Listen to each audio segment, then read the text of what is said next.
What motivated the acquisition and how it aligns with our strategic goals are fundamentally the decision we made about 15 years ago to not only be significant players within the upstream, but also own the rights to determine the future of the assets that we play in, and that typically will come with operatorship. If you remember 10 years ago, we acquired the ConocoPhillips assets, which was a strategic acquisition for us. It effectively catapulted us from 5,000 barrels of production to 50,000 barrels, also taking our 2P reserves from about 14 million barrels to just under 500 million barrels. This was a game changer for the company. It meant we then were in a situation where we could not only build our production numbers with on-hand learning and interaction with the operators from a non-operating standpoint, but it also allowed us to develop the competence to evolve into the capacity to operate. We fast forward 10 years and here we are today acquiring this asset with the manpower, capacity to operate, but most importantly a vision that has always aligned to today, which is being in the driving seat, being able to operate the asset and determine its future. Now, strategically, we've had ambitions to produce about 100,000 barrels of oil.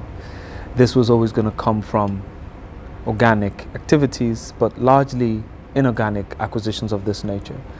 So this presents that key opportunity to get to that, that marked point or target, as it were.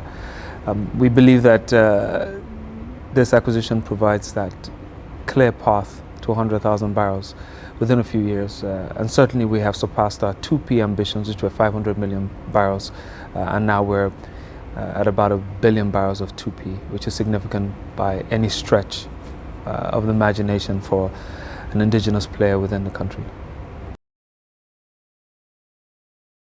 I think the first thing about the federal government's goal to increase indigenous participation is much larger than just indigenous participation. I think there's an overall goal to increase production full stop, so the country can achieve its development aims. Now, indigenous participation, as you know, has continued to inch closer to the 20–30% of contribution to the total production of the country. Now, what we've done by this single transaction is, again, improve that position. Indigenous players like ourselves, Seplat, and some of the other companies currently looking at acquisitions or in the process of acquisitions are going to play a significant role in that overall ambition of increased production. I think it's 2.4 million barrels being targeted by the country. But more importantly, of that, a significant proportion will be driven by indigenous participation, thereby retaining the value created from that within country, the skills, the salaries and taxes, and most importantly, the development of our host communities and partners across the value chain whilst we embark on these endeavors. I think the most significant impact of this transaction is one of purpose. It is the fact that as a company and as a people, we set multiple targets and we have ambitions, and we are capable of achieving them, not only because we say them, but because the evidence is before us that we do them. And I think that's the biggest impact for the people of Oando. Oando started off, as you know, as a downstream company.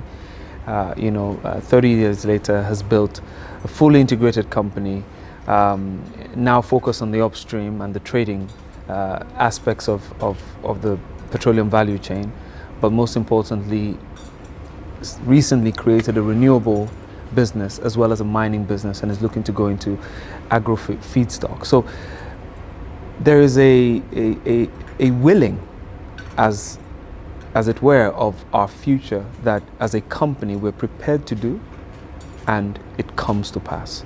For me, this is an exciting time for the company. This is an exciting time for the employees. I myself have looked forward to the ability to operate an asset of this size, this nature, this complexity, and look forward to the challenges ahead. And I think we should all look forward to those challenges, because I mean, I think a life lived without purpose is certainly a life not worth living. It is. I would add that the opportunities that abound are not only multifaceted in nature, but are plenty.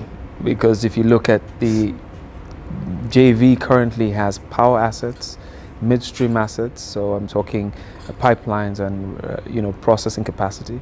It's got the element of the upstream, which is really the subsurface and the molecules on the ground, and all the activities to bring not just all of that to commercial value, but to improve, optimize, and enhance what we do in those spaces, taking future and new energy into consideration, but also taking sustainability and our communities and environmental issues into consideration. So the opportunities certainly span beyond any traditional E&P company, in my view, especially as it's situated in the Niger Delta of Nigeria. I think it's time for stakeholders to not only come together, but to understand that the future of our oil and gas industry is heavily dependent on our ability to collaborate and create exponential outcomes from our collaboration. Through this process of the acquisition, we've seen the regulatory authorities redefine what acquisitions of this nature must look like from a process standpoint. We've seen a new interpretation of the PIA as we have progressed the transaction and other transactions within the oil and gas space. And together we have found solutions wherever we have met these challenges or problems. And I think that level of collaboration is what's required. Speak about our JV partners, the NNPC in this instance, have supported the transactions wholeheartedly right from the beginning. And several steps they've made to continue to ease the path to closure and the future ambitions that we have all set ourselves, which is one, to ensure that we can first off optimize the base as we have acquired the asset and what it's capable of doing today. When we secure and optimize that base, we then improve production, and we do it in a sustainable way. So these are plans that have gone beyond just rhetoric, and as you know, are in the works and are being refined as we speak. And then across the value chain, I'm talking across government and private sector, civil society, is to understand that the oil and gas sector is the primary foreign exchange provider for the country. I think it behoves on all of us to not just protect it with everything we have, but also ensure that we positively impact the ideas, the interactions, and the requests, that emanate from this segment of this chamber of the house, so to speak, such that we can all benefit significantly from it.